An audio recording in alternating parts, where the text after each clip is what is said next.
You're listening to the Naked Bible Podcast. To support this podcast, go to nakedbiblepodcast.com and click on the support link in the upper right-hand corner. If you're new to the podcast and Dr. Heiser's approach to the Bible, click on New Start Here at nakedbiblepodcast.com. Welcome to the Naked Bible Podcast, episode 276, Exodus 14, part 1.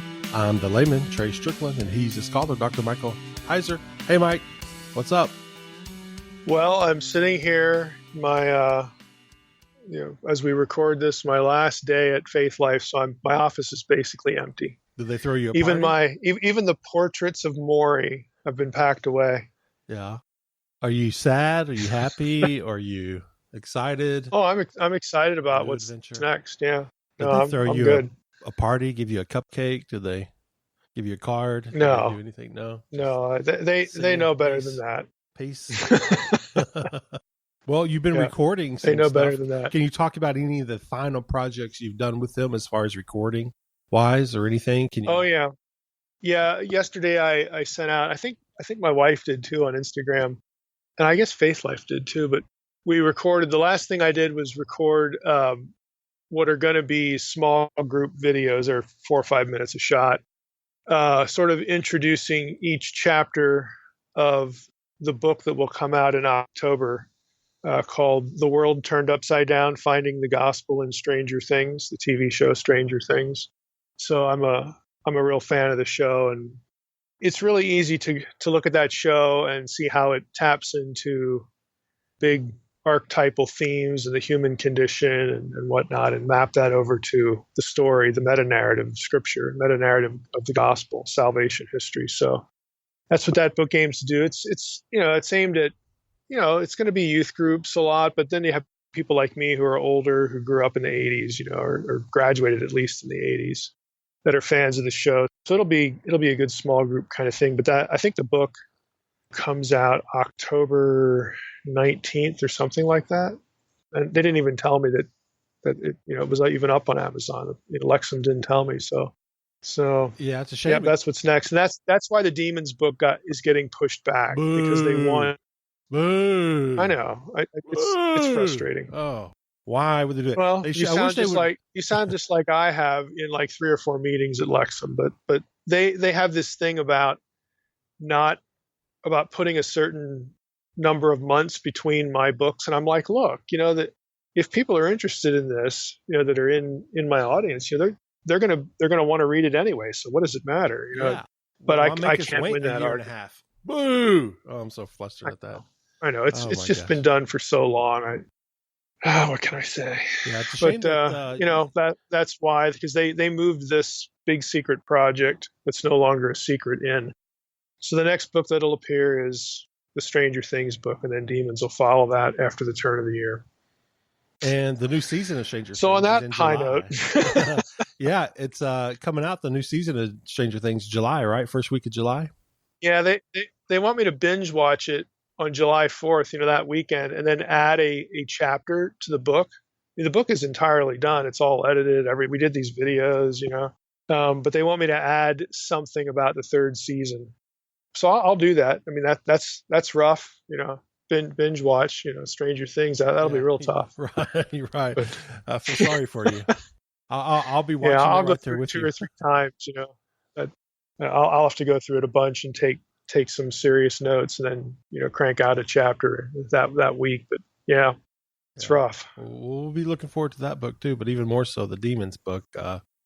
Hopefully they change. Well, I think they're both. I mean, it sounds stupid because I wrote them, but I think they're both really good books. I mean, the Demons book approaches the whole powers of darkness thing in a way that I can honestly say no other book in print does, and that's because of the whole approach of 3 supernatural rebellions, how that frames the rest of the Bible. Nobody does that. Well, that makes it worse. And they're just. I know, but I'm just saying that's really going to be a good book, and I think it'll get a lot of attention just because it's different. And the Stranger Things book is that's just a good read. I think it'll really be good for, like I said, youth groups and anybody really that's interested in the show. Helping them to think not only about the show in terms of how it, and I don't think it does this intentionally, but how it providentially imitates important themes about, like I said, about the human condition and the solution for the human condition and supernatural stuff. I mean, it does a lot of that you find in the meta-narrative of Scripture without even knowing it. So I think people who read the book will appreciate both the meta-narrative of Scripture and the show a little bit more. Yeah, looking forward to that. Well, no, I'm just saying it makes it worse. Hearing all that good stuff, we have to wait longer for it, so it makes the wait even worse. But I guess it'll be worth it. Whenever that happens, just think of Mike fielding another email asking him when the Demons book's coming out, and then it's like, ugh, it's just painful to have to tell people the truth. But I understand. Well, Mike, we are finally getting across the Red Sea, aren't we? Please tell me we are. Oh yeah, we run into another wall. We've made another mess, another quagmire. It's not as bad as chronology, but sort of close. We're going to do this in two parts because the first part today, I'm just going to go through the itinerary, not place by place, because to be honest with you, most of the places in the Exodus itinerary, nobody has any idea where they are. And that contributes to the issue of where's Mount Sinai, because it's going to determine what route they took and where, as to where you end up. But there are certain things in the itinerary that you can know for sure. So we're going to hit those. And there's this big problem of the quote unquote Red Sea, and related to the crossing, just the description of it, just how it's described. I'm not talking about a problem with the miraculous. If you listen to this podcast for any amount of time, I don't have any problem with the miraculous. But there are problems in just how this thing is described that will become evident in our episode today. That part 2, I'm going to look at the crossing in an entirely different way, not in terms of geography, like sort of, boots on the ground geography, even though part 2 will deal with real geography. But I want to get into the issue of how the Exodus plays off of and can be read through the lens of Egyptian cosmic geography, the theological messaging that the whole thing would have conveyed to an Egyptian, which I think is going to be a lot of new stuff for listeners, but it's as you can imagine, it's kind of dense. So we'll do that in a second part, looking at the crossing and the route. But for today, you can basically boil down, to begin with, the fact that the route that the Israelites take, the itinerary, as it were, is drawn primarily from 3 places in Scripture. And they don't always exactly agree. And that's part of the problem with the route. Some of them are more complete than others. And those 3 places are Exodus 13. So we're going to pick up a little bit in the prior chapter. Exodus 14, obviously. And then Numbers 33, which is a really important passage for all this. So if you look at Exodus 13, going back to the previous chapter, and you get to verse 17. I'm just going to read verses 17 through 22 because it gets us sort of into the trip, as it were. We read this. When Pharaoh let the people go, God did not lead them by the way of the land of the Philistines. So let's just stop there. That's verse 17. Now, that's important because it eliminates the northern route along. They're leaving the delta. Just think of your map of Egypt. At the top, you've got that, the delta with all the tributaries from the Nile flowing into the Mediterranean. Well, there's an eastern border to all that extends all the way down, really to the left tip of what we know as the Red Sea, the Gulf of Suez. But this eliminates the northern route, like following the coastline of the sea. It just explicitly, God says, that's not the way we're going. So God did not lead them by the way of the land of the Philistines. Again, the Philistines were on the coast because the Philistines were descendants of the sea peoples or part of the sea peoples. We know that from Egyptian history and so on and so forth. So that eliminates that, even though it was near, verse 17 said. So again, it's very clear where we're starting this narrative. The Israelites are leaving the Egyptian delta, the store cities of Pithom and Ramses. Okay, we're in the delta. And so God's like, we're not going to go the closest way. We're not going to go by the land of the Philistines. For God said, this is the rest of verse 17, lest the people change their minds when they see war and return to Egypt. In other words, as soon as there's a conflict, if we go the easy route, they're going to want to turn back. So God says, we're not doing that. Verse 18, but God led the people around by the way of the wilderness toward the Red Sea. This is, where, for our purposes here, this is where we first get this phrase, Red Sea. We're going to spend a good bit of time on that.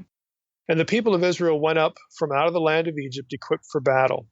Moses took the bones of Joseph with him, for Joseph had made the sons of Israel solemnly swear, saying, God will surely visit you, and you shall carry up my bones with you from here. And they moved on from Succoth and encamped at Etham on the edge of the wilderness. And the Lord went before them by day in a pillar of cloud to lead them along the way, and by night in a pillar of fire to give them light, that they might travel by day and by night. The pillar of cloud by day, the pillar of fire by night did not depart from before the people.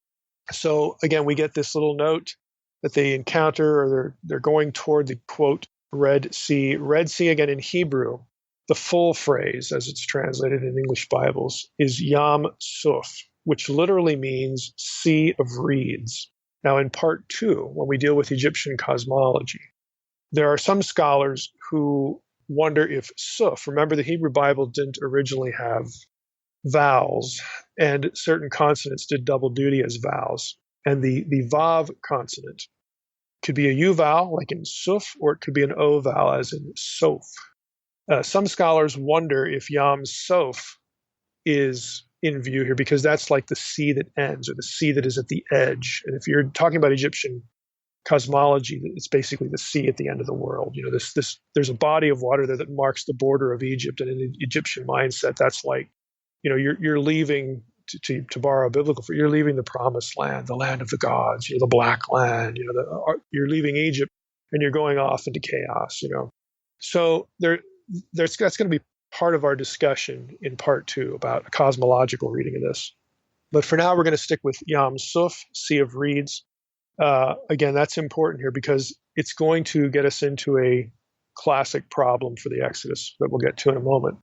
And then in verse 20, we actually get sort of movement here. They move on from Succoth and they camp at Etham and on the edge of the wilderness, so on and so forth. Now, a bit of a rabbit trail here, and I'm not going to camp here because I want to focus on the itinerary, as it were. But you probably noticed, and people have, in the past, I'm sure, not just by the virtue of this episode, but verse 21 said the Lord. Okay, the Lord went before them. He's leading the camp of the Israelites in a pillar of cloud, and then at night a pillar of fire. So it's the divine name, it's Yahweh goes before them. Now what's interesting about this, in Exodus 14, we read this in verse 19. The angel of God, who was going before the host of Israel, moved and went behind them. And the pillar of cloud moved from before them and stood behind them. Well, wait a minute, I thought it was the Lord who was out front, but here it's the angel of God that's out front. And then you have the pillar of the cloud move as well and stand behind them. So, it raises this issue. The wording pretty clearly says that the people are led by both the angel, at the very least, both the angel, he and the Lord were going before the Israelites, because they're both put there, and then they both move behind. But then that raises the question is this the two ways of referring to the same being? Now, we can't necessarily say that here because there is something visible, the pillar of cloud and the pillar of fire, so that the presence of God could be in there. And you could also have an anthropomorphic figure, the angel, also out front leading ahead. So you could have the presence of the two powers, as opposed to saying that there was only one thing they could see. Well, evidently there's two things they can see. They can see the pillar, whether it's cloud and fire, and then the angel, the angel of God was also going before Israel. So this is another interesting passage when you get to the two powers in heaven stuff, because very clearly you've got at least two figures. You can't necessarily say that they're only looking at one thing. They're probably looking at two, but one of them is an anthropomorphized Yahweh, okay, the angel of God, because he's interchanged positionally with the presence of the Lord himself. So again, I'm not going to camp on this, just a passing note there, because I want to focus on itinerary stuff. So as far as the steps, we're going to utilize Numbers 33, and we just read a few verses in chapter 13. We hit chapter 14. So Exodus 14 sort of presupposes, the context of Exodus 13:20. Exodus 13:20 said they moved from Sukkot and they encamped at Etham on the edge of the wilderness. And so Exodus 14 kind of picks up from that point. The chapter begins this way. Then the Lord said to Moses, tell the people of Israel to turn back and encamp in front of Pi Hahirot, between Migdol and the sea, in front of Baal or Baal Zephon. You shall encamp facing it by the sea. For Pharaoh will say to the people of Israel, they're wandering in the land. The wilderness has shut them in, and I will harden Pharaoh's heart, and he will pursue them, and I will get glory over Pharaoh and all his hosts. And the Egyptians shall know that I am the Lord. And they did so. The Israelites did so. So we get, again, a little bit more in terms of geographical points. We have this Pi Hahirot place, whatever that is. We've got Migdol. We've got Baal Zephon. So if we take that in conjunction with Exodus 13:20, Sukkot and Etham, we're beginning to have a sort of a station by station, commentary. But if we go to Numbers 33, specifically Numbers 33:5, we actually get another place from which the journey actually begins. It doesn't begin at Sukkot. Sukkot's going to come. If you read Numbers 33:5, it says, so the people of Israel set out from Ramses and camped at Sukkot. And then they leave Sukkot, and then they camp at Etham, which is on the edge of the wilderness. That's Numbers 33:5 and 6. So it sounds exactly like what we read in Exodus 13 and Exodus, we're leading to Exodus 14. I might as well throw in Numbers 33:7 here. I'll just read 5 through 7 here. So the people of Israel set out from Ramses. That's where they actually begin. And again, that makes sense because of the Pithom and Ramses thing from Exodus 1:11. And they camped at Sukkot. And they set out from Sukkot and camped at Etham, which is on the edge of the wilderness. And they set out from Etham, and they turned back to Pi Hahirot, which is east of Baal Zephon, and they camped before Migdol. So we get all the place names that we've already encountered in Exodus 13 and 14, but we get the actual starting point here in Numbers 33, verse 5. So the order that we have here is Ramses, that city, that place, Sukkot, Etham, and then we get this Pi Hahirot, Baal Zephon, and Migdol. So this is our little concatenation of place names that we have to sort of start with. So they sound a lot like each other. And if you go back to Exodus 13, just think about this. I want to set something in Numbers 33 up. Exodus 13 sounded like, okay, we're on our way. We're not going north. We're going to leave Sukkot. We're going to camp at Etham on the edge of the wilderness. The Lord's leading us. And then we hit chapter 14, and the Lord says, tell the people of Israel to turn back and camp in front of Pi Hahirot, between Migdol and the sea, and in front of Baal Zephon. You shall encamp by it, facing the sea. For Pharaoh will say to the people, hey, they're wandering around the land. The wilderness has shut them in. Pharaoh's like, I love the line from the Ten Commandments where Yul Brynner, Pharaoh looks at the situation, and he sees the Israelites with the sea to their back. And he says, the God of Israel is a poor general. He doesn't really need to worry too much about whether he graduated from West Point or not. I just love the line because Pharaoh's going to basically eat the words pretty quickly. But the sense you get here as we start chapter 14 is that this is a precursor. These place names are an immediate precursor to the crossing of the sea.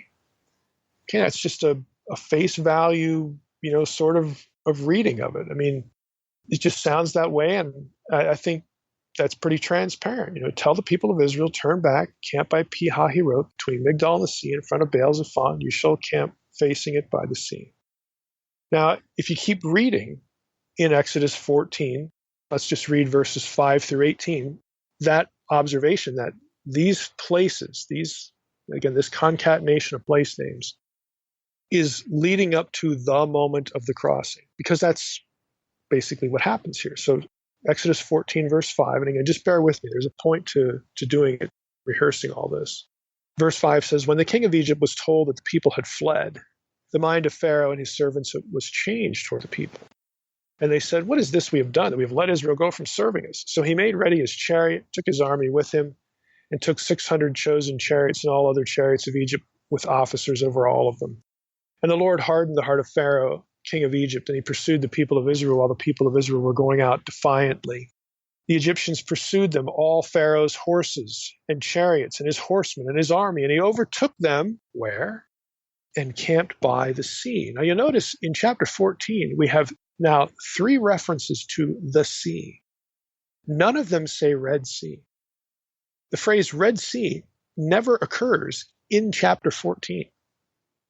It does in 13, and it will in 15, but it doesn't occur in chapter 14. So hold on to that little factoid, because you can see again, this is where the conflict and the climax is going to happen here. So he overtook them and camped at the sea by Pi-hahirot in front of Baal-zephon, which is exactly where we read earlier that they were camped. When Pharaoh drew near, the people of Israel lifted up their eyes. This is verse 10. And behold, the Egyptians were marching after them, and they feared greatly. And the people of Israel cried out to the Lord. They said to Moses, "Is it because there were no graves in Egypt that you have taken us away to die in the wilderness? What have you done to us in bringing us out of Egypt? Is not this what we said to you in Egypt? Leave us alone that we may serve the Egyptians?" Which is kind of new information. For it would have been better for us to serve the Egyptians than to die in this wilderness. And Moses said to the people, "Fear not, stand firm, and see the salvation of the Lord, which he will work for you today. For the Egyptians whom you see today, you will never see again. The Lord will fight for you, and you have only to be silent." It's a nice way of saying, just shut up. God's got this. Verse 15, the Lord said to Moses, "Why do you cry to me?" So again, Moses is evidently praying about this thing. Lord, what are we going to do? "Tell the people of Israel to go forward." Like, say what? "Tell the people of Israel to go forward. Lift up your staff and stretch out your hand over the sea and divide it, that the people of Israel may go through the sea." Notice the references to the sea, the sea, the sea. It's never the Red Sea. "That the people of Israel may go through the sea on dry ground, and I will harden the hearts of the Egyptians so that they will go in after them. And I will get glory over Pharaoh and all his host, his chariots and his horsemen. And the Egyptians shall know that I am the Lord, when I have gotten glory over Pharaoh, his chariots, and his horsemen." And then it's at this point that the angel of God, who was going before the host of Israel, which is basically the God slot before, moves and goes behind them. And then the pillar moves as well. Okay, and it lit up, the pillar of fire at night, so on and so forth. And then in verse 21, Moses stretches out his hand over the sea. The Lord drove the sea back by a strong east wind all night and made the sea dry land. Again, sea, sea, sea. And the waters were divided. The people of Israel went into the midst of the sea on dry ground, the waters being a wall to them on their right hand and on their left. The Egyptians pursued and went in after them into the midst of the sea, all Pharaoh's horses, his chariots, his horsemen. And in the morning watch, the Lord in the pillar of the fire and of cloud looked down on the Egyptian forces and threw the Egyptian forces into a panic, clogging their chariot wheels so that they drove heavily. And the Egyptians said, "Let us flee from before Israel, for the Lord fights for them against the Egyptians." And the Lord said to Moses, "Stretch out your hand over the sea, that the water may come back on the Egyptians upon their chariots and upon their horsemen." And so, Moses does that. And again, the rest of the story we know. The waters return, drowns the Egyptians. And at the end here, the people feared the Lord. They believed in the Lord, his servant Moses. Now, what's the big deal about the vocabulary? The sea. Okay, just hold on to that. As we read that story, think back to the way it began. Okay? Think back to the way it began. They leave Ramses. They leave Sukkot then. That was stop number 2. They go from Sukkot to Etham. And then from Etham, God says, tell the people of Israel to turn back and camp in front of Pi-hahirot, between Migdol and the sea, in front of Baal-zephon. And then that's when the crisis happens and the deliverance happens. So this sea is right there somewhere where these places are, Pi-hahirot, Migdol, and Baal-zephon. Okay, that's where this happens. Now let's go to Numbers 33 and listen carefully, and I think you're going to detect a problem here. Numbers 33, beginning in verse 7. And they set out from Etham and turned back to Pi-hahirot, which is east of Baal-zephon. And they camped before Migdol.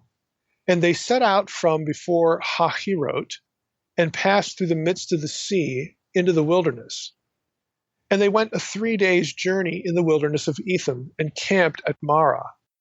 And they set out from Marah and came to Elim. At Elim, there were 12 springs of water and 70 palm trees, and they camped there. And they set out from Elim and camped by the Red Sea. Did you catch that? The sea that they passed through happens before they camp by the Red Sea. So how is it that we talk about the Israelites passing through the Red Sea? They passed through something else before they ever got there.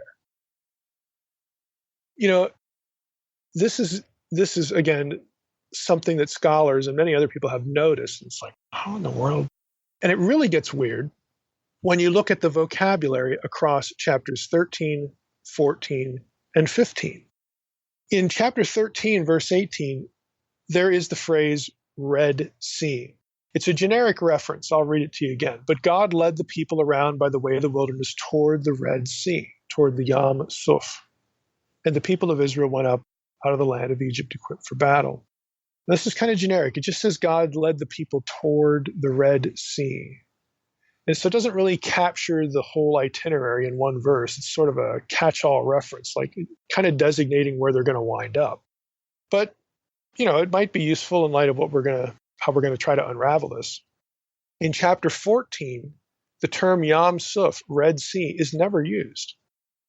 You have verse 2, verse 9, verse 16, verse 21, verse 23. Again, that's not all of them. It's just Yam, the sea. But when you get to chapter 15, both of those terms are used, and one time they're used in the same verse in parallel. In other words, the crossing for chapter 15 was the crossing in the midst of the sea and in the midst of the Yam Suph, in the midst of the Yam and the midst of the Yam Suph. And it's like, how can that be? Because in Numbers 33, they pass through the midst of the sea, Yam, and then they go days before they camp by the Red Sea, the Yam Suph. In Exodus 15:4 specifically, that's sort of the key text in chapter 15. It uses both Yam and Yam Suph for what was crossed. Let me read it to you. Pharaoh's chariots and his host, he, God, cast into the sea, Yam, and his chosen officers were sunk in the Red Sea, Yam Suph. So it's very evident that both terms are referring to the same event in the same place. But yet Numbers 33 seems to separate them by days. Like, how does that work? What body of water did the Israelites cross, if we're reading Numbers 33, if it wasn't the Red Sea? But then how could it not be the Red Sea if Exodus 15 uses that term in parallel to just the sea? So we kind of have a double conundrum here. How can they be separate but the same? And how can they be different geographical places? Because in Numbers, they're separated by days, but still be the same. So how can they cross something, that it's just weird. Like, it looks like there are two places at one time, but they're all still the same. Again, people have noticed this, and it's become kind of a classic problem for this passage, and it relates to, it contributes to, if that's the right word, makes worse would be a better word, but it contributes to the problem of, after whatever it is they crossed, which way are they going? Because you first have to settle the crossing problem and have it somehow be both the Red Sea but yet not the Red Sea. And then, once they're out, God's going to tell them, we're going to read about them turning. Which way do they turn? Because that's going to dictate the route, and that's going to dictate what you think about Sinai, the destination. So all these problems sort of, again, are mixed together, which, again, I'm hoping you're seeing is again, why this is a struggle for interpreters to figure out, and nobody has it figured out. But, where'd they go? Which way did they take? Where'd they end up? What's Sinai? What's the Red Sea? What's this other sea? I mean, all these questions that just go into just a straightforward reading of the passages, the three main passages anyway. that talk about the journey. Like, what in the world's going on? Now, James Hoffmeyer, has spent a good deal of effort resolving the problem of the Yam Suf. That's kind of how it's known to scholars, the problem of the Yam Suf, the problem of the Red Sea, or the Sea of Reeds. Which is another thing. If it's the Sea of Reeds, it can't be salt water because reeds don't, grow in salt. I mean, what's going on here? So I'm going to abbreviate Hoffmeyer's treatment here because I think he really does good work here. This is from his. If you want the book with all the details, and it's quite detailed. His book Israel in Egypt, which I have referenced before in other episodes. For those of you who, this is the book I always recommend when I get emails like, either asking genuinely or somebody trying to make it sound like they know something when they really don't. About, the Bible's not historical. There's no evidence, that the Exodus narratives, there's like no supporting evidence from Egypt that makes these at all, possible, blah, blah. Yeah, right. There's only like 200 pages of it here. Read that if you're really interested. Again, Hoffmeyer is an Egyptologist. There's a lot of cross-fertilization in Exodus with Egyptological material. Yeah, you don't have the Egyptian version of this event, but basically everything about the event you can find in Egyptian literature somewhere, and of course archaeological remains. So again, just as a word to those of you who might be, be apologetics minded, whenever you hear this, try not to laugh, but direct people to this book, Israel in Egypt. And he also has one, Hoffmeyer has one, I think it's called Israel in Sinai or something like that, where you get more of it. But this is the book, for the Exodus. So I'm gonna abbreviate how Hoffmeyer proposes that we resolve this. And I'm going to refer to some things that we will have on the episode webpage, again, to help you look. Basically, most of it's going to be pictorial, pictures that you can look at later if you're listening now in a car or something like that. You can go look at them later. But in his book, Israel in Egypt, he gets into this in a lot of detail. Now, his discussion is primarily about the literal geography here. We haven't even gotten to the cosmic geography stuff. He has a little bit in his book on that, but we're going to get into that in a lot more detail next week. So the Yam Suf problem. Hoffmeyer notes that it should be obvious, and I would say it should be obvious from the little we've read, that the crossing of the sea is at Egypt's eastern border. I mean, that much we know. We've hit the landmarks: Ramses, Sukkot, Etham, and then from Etham they set out. They turn back. Important phrase. They turn back to Pi Hahirot.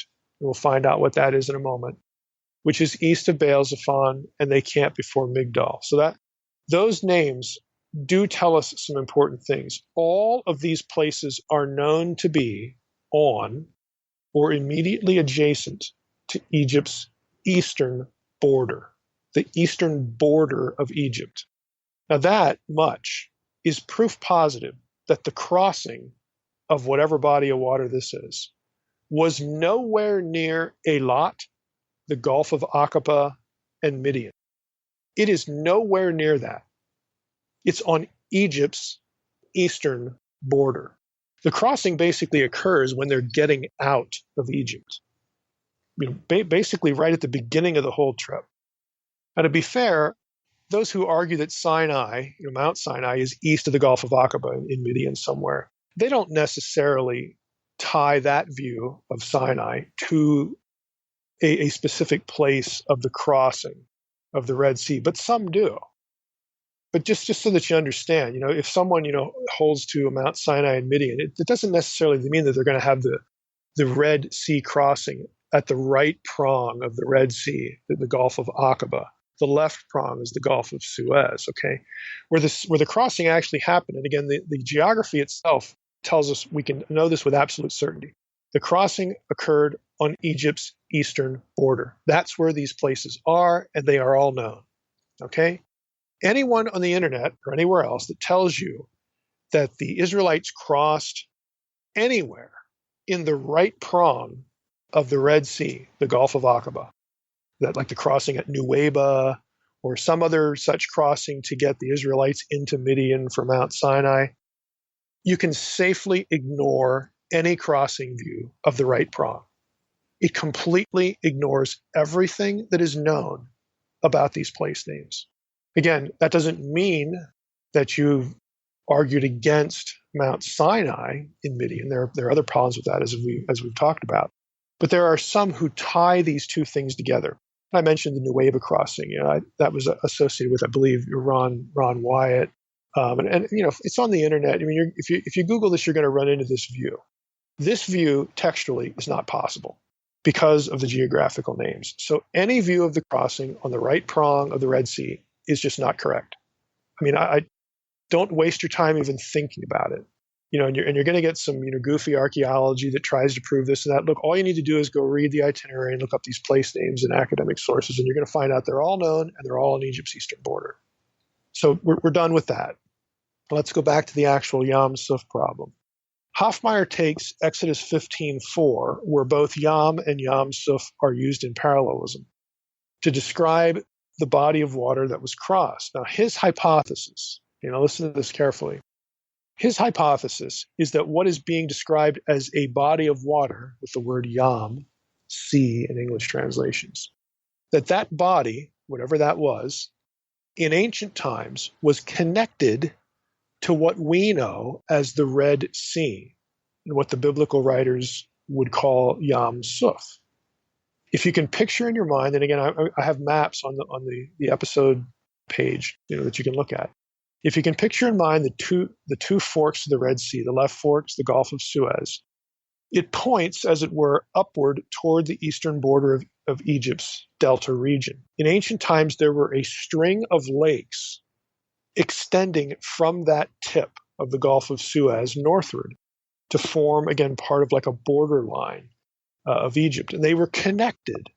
They were either connected naturally or they were connected by a series of canals. And we're going to come back to the canal thing because that's going to become important. Therefore, Hoffmeyer argues, Israel could cross one of these bodies of water. Again, there are just a bunch of them dotted upward from the tip of the Gulf of Suez all the way into the delta. Egypt could cross one of these lakes. They were essentially lakes.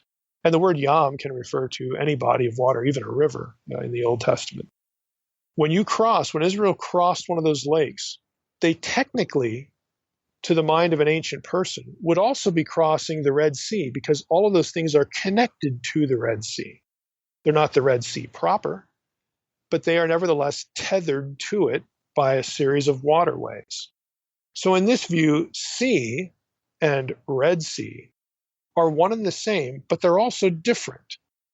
The sea is just one of the smaller bodies of water connected to the left tip of what we know as the Red Sea. The left tip is the Gulf of Suez. Now, Hoffmeyer, to articulate this and defend it, draws heavily on the work of geophysical surveys that, for him, and I'll say, just tell you, for me as well, I think this is how this needs to be thought of. I think Hoffmeyer does really good work here. These surveys, for him and for me, explain references in a variety of ancient sources to a string of lakes that at various times in Egyptian history were connected by canals. Modern geophysical surveys have detected these things even thousands of years after they're dried up. You can actually see them in satellite photography. And so there's an important article that Hoffmeyer draws on, and it's by Amihai Sneh, that's Sneh, Tuvia Weisbrod, and Itamar Perat, and the article is entitled Evidence for an Ancient Egyptian Frontier Canal. It's an important description, by the way, frontier canal. This is part of the border. Evidence for an ancient Egyptian frontier canal, the remnants of an artificial waterway discovered in the northeastern Nile Delta, may have formed part of the barrier called the Shore of Egypt in ancient texts. It's a long title. It's from American Scientists, number 63, volume 63, number 5. This is 1975, September, October 1975. Now, I've posted pictures from this article in a PDF on the episode page. I can't post the whole article. It's not publicly accessible. Again, I can put it in the protected folder, but I've at least put pictures, a couple of the relevant pictures in the article that will help you see what the satellite photographs show. So this 1975 article, referenced by Hoffmeyer, again, is really an important piece of work. Now, there's another article on this that can also get you some good pictures. That's much later. Hoffmeyer's book was written after that first article I mentioned, but before this one, the second article. And the second article is publicly accessible, so we'll have a link to this on the episode webpage. And that's by John Cooper, Egypt's Nile Red Sea Canals, subtitle Chronology, Location, Seasonality, and Function. This is pages 195 to 209 in a book called Connected Hinterlands, Proceedings of the Red Sea Project, Volume 4, held at the University of Southampton in September 2008. It's part of the Bar International series and part of the Society for Arabian Studies monograph series. But this chapter is publicly accessible, so we'll have a link there. Now, again, to summarize all that, what you have and what Hoffmeyer is going to defend, again, I think he does a good job of it. I think this is the answer to the suph problem, is that you've got the Gulf of Suez, the left tip, what we think of as the left tip of the Red Sea. But extending from that, you have a series of lakes that are connected, again, by canals. So Israel crossed one of those bodies of water, one of those lakes, and then they're going to turn, and then they're going to camp somewhere by the actual Red Sea. Okay, so you can have crossing the sea before you get to the Red Sea. This is how you approach it. So I'm going to read a little bit from Hoffmeyer. He says this. In the early 1970s, a team of scientists of the Geological Survey of Israel, while working in the Sinai Peninsula during Israel's occupation of the territory east of the Suez Canal, discovered the remains of what they believed was a canal that ran along Egypt's border with the Sinai. Aerial photography and on-site study led to this identification by the leaders of the team, Amihai Sneh and Tuvia Weisbrod. The width of this canal constantly measures 70 meters at the top and was probably tapered toward the bottom where it was thought to be around 20 meters wide. So that's a pretty substantial canal. This makes it wider than the Suez Canal when cut in 1873. The recently discovered channel is calculated to be 2 or 3 meters deep. So what's left of this, it dries up and it's going to fill up with sand, but it's still detectable, again, with satellite photography. What's left of it isn't very deep, but it's there. Back to Hoffmeyer. Hoffmeyer writes, the Israeli geologists associated with the newly discovered canal with the one shown on a relief, or they associated the newly discovered canal with one shown on a relief of Seti I. Again, Seti I, circa 1300 BC. Again, Hoffmeyer's a late dater, but this doesn't really factor into earlier late date. It's just a canal. The canal is actually much older than either of the dates. So the geologists thought, hey, here we got this canal, and they remembered or found that there's a reference to a canal on Egypt's border in one of the inscriptions of Seti I at the Karnak temple in Thebes. Hoffmeyer writes, in the midst of the waterway of that inscription, that relief, that drawing, in the midst of the waterway, a hieroglyphic label reads, Ta Denit. Sir Alan Gardner commented on this scene in 1920 and noted that the building complex depicted on the relief, again, on the piece of art, to the left of the canal is labeled Ketem en Charu, which is translated the fortress of Charu. Concurrently, the earliest reference to this fort by this name is in the Annals of Tutmosis III. The name of the canal was Ta Denit, clearly meaning, quote, the dividing waters, and so called because they sundered Egypt from the desert. Weisbrod and Sneh believe that the history of the canal might go back to the 12th dynasty because of the references concerning Sinue's journey back from Palestine by boat to Ij-Tawi, the capital at the time. And then Hoffmeyer goes into the text and talks about, commentary on it. Hoffmeyer, winds up his discussion by asking this on page 169 of his book. If indeed a canal existed along Egypt's border with Sinai during the New Kingdom, and the evidence does support this view, it seems logical to conclude that it would have been an impediment to the Israelites in their departure from Egypt. Thus, it must be asked, is there any reference or allusion to this canal in the Exodus narratives? Again, if they're leaving Ramses and then Sukkot and Etham, they should be running into this waterway and the lakes that it connects. So is there any reference to that? And Hoffmeyer thinks the answer to this question is, you betcha, yes. He writes, the itinerary of the departing Hebrews from Egypt includes Pi-ha-Hirot in Exodus 14:2 and Numbers 33:7. Scholars have long attempted to find an Egyptian etymology, Egyptian source, origin, for Pi-ha-Hirot because of the initial element Pi, which in Egyptian would be per. That element is suggestive of Egyptian toponyms, Egyptian place names, such as Pi Ramses, Pithom, and Pi Besathet, just to name a few. There's a lot of these. So when scholars, let me stop there, when scholars saw Pi Hahirot, they thought, this is probably a term that comes from Egyptian. Hoffmeyer proceeds to discuss why an Egyptian etymology fails, and it does, basically because of what comes after the P, that is Ha-Hirot, which does not conform well to Egyptian for linguistic reasons. Again, if you've had Hebrew, when I say Ha-Hirot, you should be thinking definite article plus a feminine plural. It's just, this is a Hebrew term. This is a Semitic term. So again, I'm amazed that they kept looking in Egypt for as long as they did, and it's basically because of the P-I word that came in front of it. But basically, there aren't any seasoned, trained Egyptologists now who would disagree with Hoffmeyer that says, look, this is not an Egyptian term. Everybody more or less agrees with that now. There really aren't any good equivalents. And again, if you know Hebrew, Ha-Hirot should just scream Hebrew to you, just a normal, feminine plural noun. So Hoffmeyer goes on to reference the work of Albright here back in 1948, who suggested, and again, I think this is pretty clear, he suggested a meaning for Pi Ha-Hirot as this: the mouth of the canals. Pi is mouth, Hirot, it's canals. Okay, that's what it is. Hoffmeyer proceeds to link the phrase with the canals that connect various bodies of water, lakes, from the tip of the Gulf of Suez that form part of Egyptian's eastern border. This makes a lot of sense. It explains the dual reference to the sea, again, one of these bodies of water, and then the Red Sea later on, how they can be the same but yet different. And in so doing, it explains why both terms are used interchangeably for the body of water through which is passed. Yes, you're crossing a lake. Okay, I got it. But it's part of the Red Sea, kind of technically, because it's joined by all these canals. This is how they would have thought about it. So if you go back to the itinerary, you've got Ramses, Sukkot, Etham. Then they set out from Etham, turned back to Pi Hahirot, which is east of Baal Zephon, and they camped before Migdal.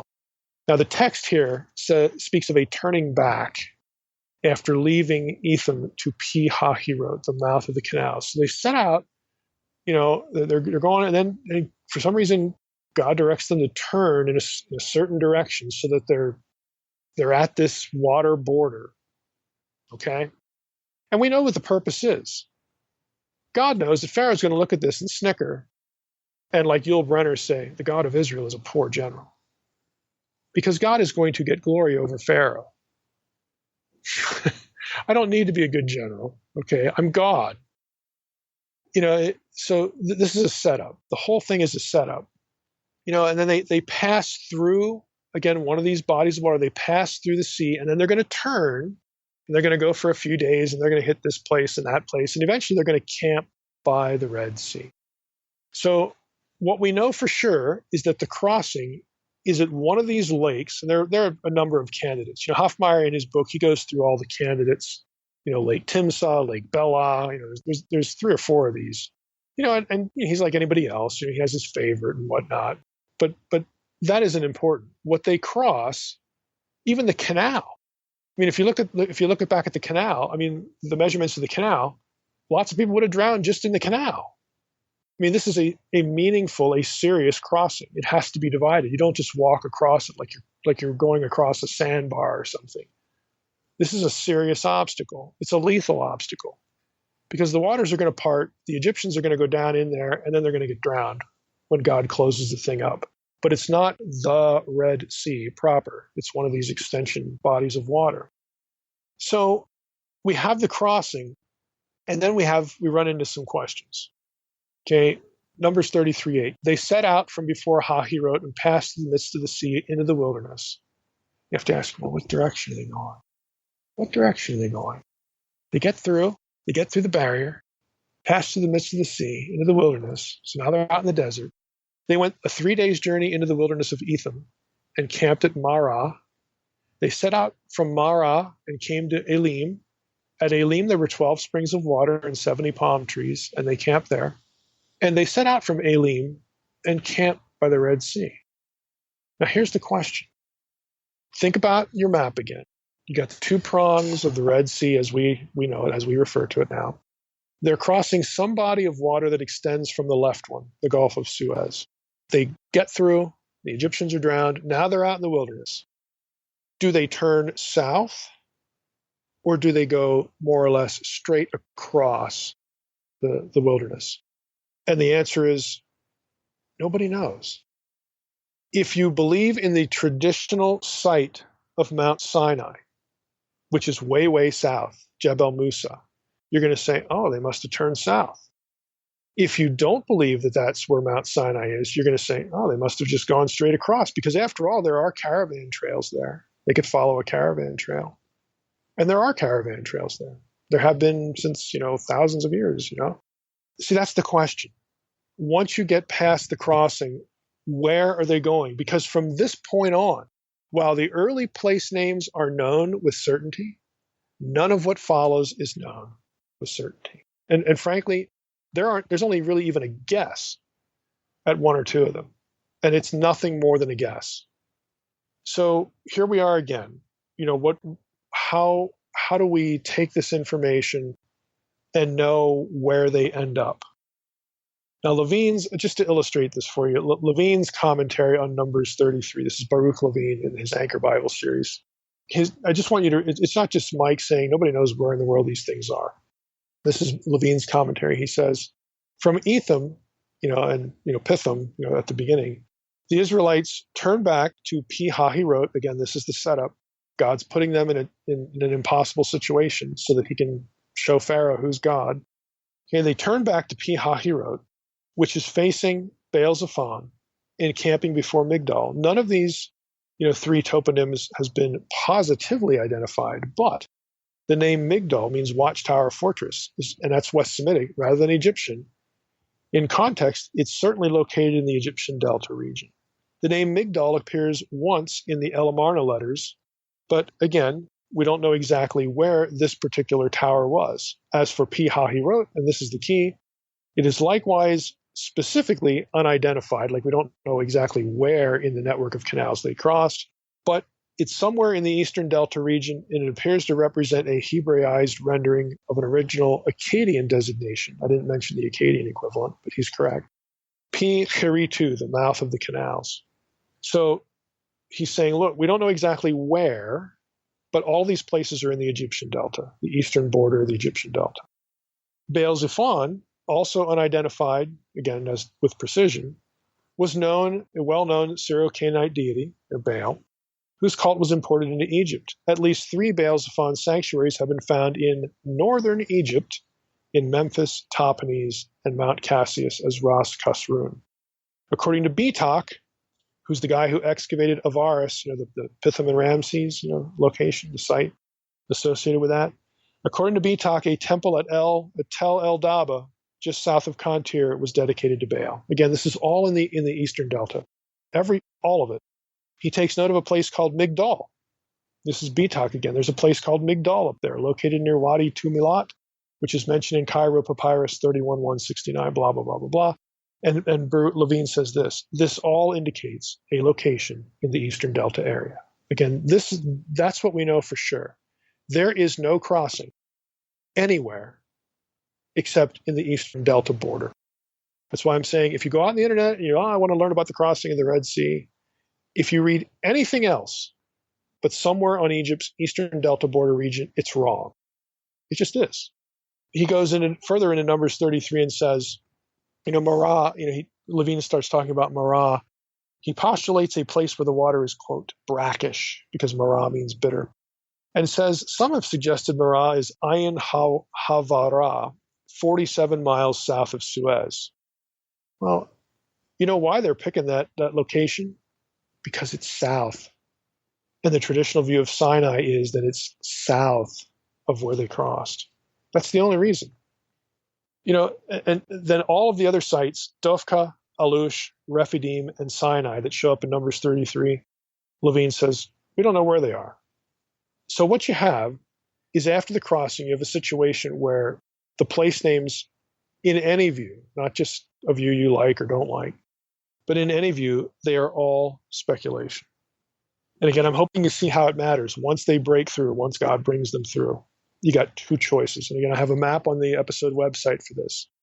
And where people think they went, where, is directly related to where people, let me say it this way. Where people think or try to argue, let's put it that way, that's even better. Where people try to argue these other place names are in Numbers 33 depends entirely on where they think Sinai is. And most people will say, well, Sinai's down there near St. Catherine's Monastery, Jebel Musa, way, way, way down there between the forks. So it's obvious, quote unquote, obvious that we should expect to find these places moving southward after the crossing. Well, it's actually not obvious because you're letting one preconceived conclusion dictate your methodology and your conclusions for the other stuff. But the alternative views do the same thing. You have to realize that everybody's in the same boat. Some people are going to say, well, Har Karkom is Mount Sinai. Again, and because that's Mount Sinai, then they went directly across. Or they're going to say, oh, Mount Sinai is somewhere, in that Edom, border with Midian area, like we talked about in earlier episodes. So if you like that view, you're going to take them straight across. If you think Mount Sinai is east of the Gulf of Aqaba over in Midian proper, you're going to take them straight across. That's what you're going to do. Your view of the location of Mount Sinai will dictate where you look for these place names and how to defend and try to defend certain sites as being these places. But the reality is nobody knows. So that's the unfortunate situation. But again, all of that is really dealing with what do we do with the toponyms, the actual geography here. Next time in part 2, what I want to do is backtrack to some of these things.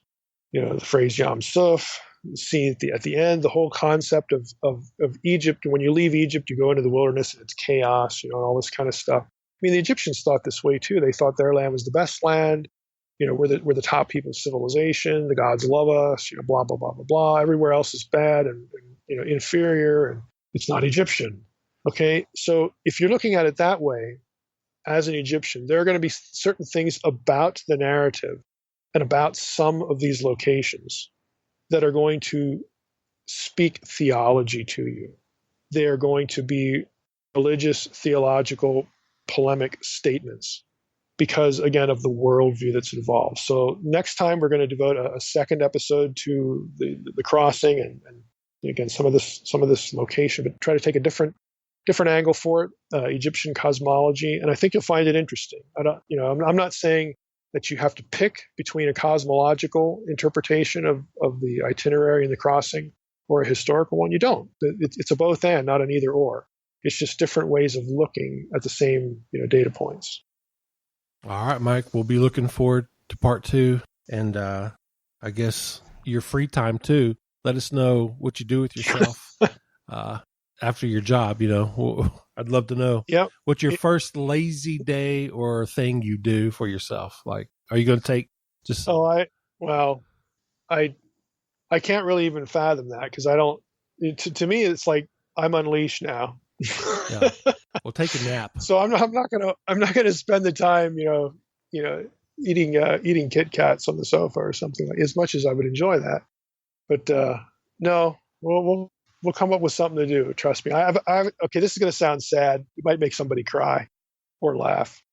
But I have a list of 46 things that I want to do like in the first month. Are they in order? Are they ranked? Of importance? They're not. Well, some of them are ranked. Give us 3 things. They're like first 2 weeks and then everything else. It's just. Yeah. I know it's kind of sad, but give us at least one thing on the list. Give us one thing on the list.